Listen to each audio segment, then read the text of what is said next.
کیا ہم غائبانہ نماز جنازہ پڑھ سکتے ہیں؟ غائبانہ نماز جنازہ پڑھنا شرعاً جائز ہے یا نہیں؟ عابد اللہ چترال سے۔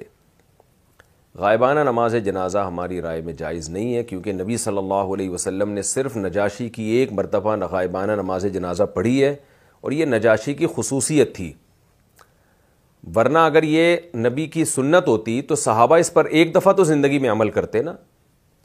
آپ دیکھیں حضرت ابو بکر کا انتقال ہوا تو کہیں بھی نہیں عالم اسلام میں ان کی غائبانہ نماز جنازہ پڑھی گئی ہو جو مدینہ میں موجود نہیں تھی۔ ابو بکر سے بڑا کون ہو سکتا ہے اس امت میں پیغمبر کے بعد؟ لیکن کہیں بھی نہیں ملتا، کوفہ میں، بصرہ میں، جہاں بھی اسلام پھیلا ہوا تھا کہیں بھی نہیں ہے۔ حضرت عمر کی شہادت ہوئی ہے، کہیں بھی نہیں ملتا کہ کوفہ میں، بصرہ میں، دمشق میں، کہیں بھی بیت المقدس میں کہیں بھی نماز جنازہ پڑھائی گئی ہو غائبانہ۔ حضرت عثمان کی شہادت ہوئی، حضرت علی کی شہادت ہوئی، کہیں بھی نہیں ملتا۔ تو حالانکہ اتنی بڑی بڑی شخصیات تھیں کہ اگر یہ لوگ غائبانہ نماز جنازہ کو جائز سمجھتے تو صحابہ کرام سمجھتے تو کوئی تو روایت ملتی نا ہمیں اس میں۔ پھر خود نبی نے بھی نہیں پڑھی، اور نجاشی کے بارے میں بھی بعض روایات میں آتا ہے کہ اللہ تعالیٰ نے نجاشی کی میت کو آپ کے سامنے حاضر کر دیا تھا، یہ نبی کا معجزہ تھا۔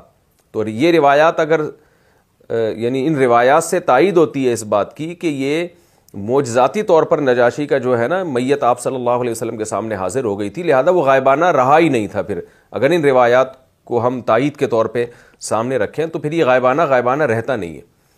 تو اس لیے اس بارے میں امام مالک اور امام ابو حنیفہ رحمہ اللہ تعالیٰ کا موقف بہت مضبوط ہے کہ یہ عمل سنت نہیں ہے، نبی کی خاصیت یا نجاشی کی خاصیت تھی، اور نبی کے دور میں اس کا امکان تھا کہ معجزے کے طور پر کہ آپ کے سامنے کوئی میت معجزاتی طور پر حاضر کر دی جائے۔ تو یا اگر حاضر نہیں بھی ہو تو نجاشی کی خاصیت تھی یہ، پھر یہ کہ نبی صلی اللہ علیہ وسلم نے نجاشی کو بہت عزت دی۔ تو ہم صحابہ میں دیکھتے ہیں کہ اس کا کوئی تصور نہیں ملتا، حتیٰ کہ نبی کا انتقال ہوا، رسول اللہ صلی اللہ علیہ وسلم کی وفات ہوئی تو آپ کا بھی غائبانہ نماز جنازہ کہیں نہیں پڑھا گیا۔ تو جو حضرات وہاں موجود تھے بس انہوں نے درود و سلام پیش کیا، اس کے علاوہ نہیں ہے، ہمیں نہیں ملتا۔ تو اس لیے اس بارے میں جو امام مالک کا اور احناف کا موقف ہے بہت مضبوط ہے۔ تو آج کل جو ہمارے ایک رواج چل پڑا ہے غائبانہ نماز جنازہ کا، میرا خیال ہے، میرا کیا خیال، میں تو چھوٹا آدمی ہوں، یعنی بہت سے علماء کا خیال یہ ہے کہ اس کو ترک کر دینا چاہیے۔